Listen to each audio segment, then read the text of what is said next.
বিসমিল্লাহির রহমানির রহিম। ফায়জা রান্নাঘরে আপনাদেরকে স্বাগতম। বিগত সপ্তাহখানিক ফায়জা রান্নাঘরে আসতে পারি নাই বিভিন্ন হালতের কারণে। তো আজকে ফায়জা রান্নাঘরে আমি একটা রেসিপি নিয়ে আসছি।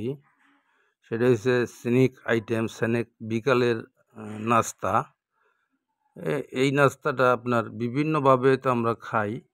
তো এই যে দেখেন, আমি একটা পিলার দিয়া আপনার গাজর, তারপরে বেগুন, তারপরে শসা স্লাইসিং করে আমি কাইটা নিতেছি। হ্যাঁ, স্লাইসিং করে কাইটা নেওয়াটা বলে এইভাবে কাটলে সবজিগুলা আপনার পেস্তা নুডলসের সাথে দিয়েও খাওয়া যায়। এই যে দেখেন আমি কিভাবে কাটতেছি। পিলারটা যদিও পুরান, এটা নতুন পিলার নিতে হইব।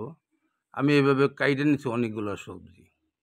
এই যে দেখেন আমি পরে টমেটো দিছি, ধনিয়া পাতা দিছি, পেঁয়াজ পাতা দিছি। এখন আমি এই যে ময়দার সাথে কর্নফ্লাওয়ার দিয়া পরে আমি ডিম দিয়া মিক্সার কইরা, এই যে বন রুটি আমরা খাই না, ভেজিটেবিল আপনার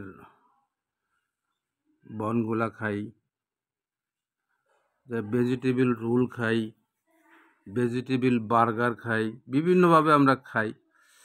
তো ওই শেপেই আমি বানাবো। এই যে দেখেন আমি গোলমরিচ দিয়ে দিছি পেঁয়াজ দেওয়ার পরে। মোটামুটি এই যে ধনিয়া, জিরা বেশি, ধনিয়া জিরা দিয়ে দিছি। আর এই যে হলুদ দিয়ে দিছি একটু সুন্দর কালারের জন্যে। হ্যাঁ, আর অনেক গোলমরিচ দিছি। আপনার এটার মধ্যে সবচেয়ে মজার বিষয় হয়েছে সবজিগুলা কাটা। সবজিগুলা যদি এইভাবে কাটেন, যে আমি কাঁচামরিচ কুচি দিয়ে দিলাম সুন্দর করে। হ্যাঁ, এটা আমি ডিম দিয়ে দিতেছি। আপনার এই সবজিগুলা যদি এইভাবে আপনারা কাটেন, বাচ্চারা যারা সবজি খাইতে চায় না তারাও খুব শখ করে সবজি খাইব। কারণ কি, সবজির মতো লাগবই না। আপনি পিলার দিয়ে পাতলা পাতলা করে, এটা ছুরি দিয়ে চাকু দিয়ে হয় না, অন্যভাবে কাটা হয় না পিলার ছাড়া, আমি দেখছি।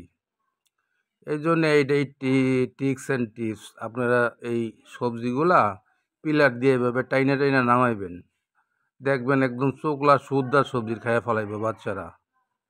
এই যে পরে আমি ডিম দিয়া আমি এই সবজির সাথে মোটামুটি আধা কেজির উপরে সবজি কাটার পরে নিছি, উপরে তো অনেক বেশি। পরে 4টা ডিম দিছি, দিয়া আমি যেই শেপে বানামো আপনার হালকা এই অল্প একটু সয়া সস দিয়ে দিছি সাথে। হ্যাঁ, আপনারা মনে করেন যদি এভাবে একটু মাখো মাখো থাকে তাইলে আপনার জিনিসটা ছড়ায় যেতে পারে, যার কারণে আর একটু ময়দা দিয়ে আমি একটু টাইট করে নিলাম। এখন আপনারা এই জিনিসটা যে কোনো শেপে বানাইতে পারবেন। হ্যাঁ, ছোট বড় যে কোনো শেপে, বার্গারের ভিতরে দিয়া, বনের ভিতরে দিয়া যে খায়। হ্যাঁ, ভেজিটেবিল এভাবে আপনি ইচ্ছা করলে এই সবজির সাথে চিকেন ব্যবহার করতে পারবেন, বিফ, মটন যে কোনোটা ব্যবহার করতে পারবেন। তো এই সবজিটা কাটা হচ্ছে আপনার সবচেয়ে ইম্পর্টেন্ট। একটা পিলার দিয়ে টাইনা টাইনা কাটতে হইব। এই যে দেখেন আমি একটা প্যানের মধ্যে আমি তেল দিয়ে দিলাম। অল্প তেলেই ভাজা যায়, এটা বেশি তেল দেওয়া লাগে না। এই জন্যে ভাই আমার চ্যানেলটা যারা দেখেন আপনারা প্লিজ দয়া করে লাইক দিয়ে দেখবেন এবং দেখা শেষে চ্যানেলটা সাবস্ক্রাইব করে দিয়েন।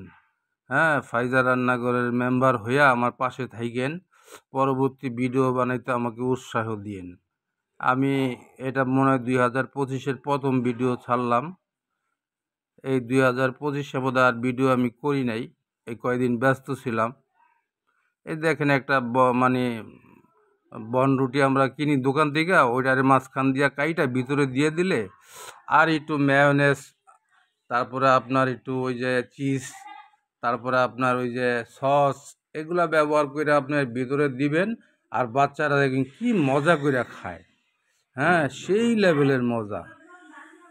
এই জন্যে আপনারা এই সবজিটা এইভাবে একবার বানান, দেখবেন বাচ্চারা কীভাবে খায়।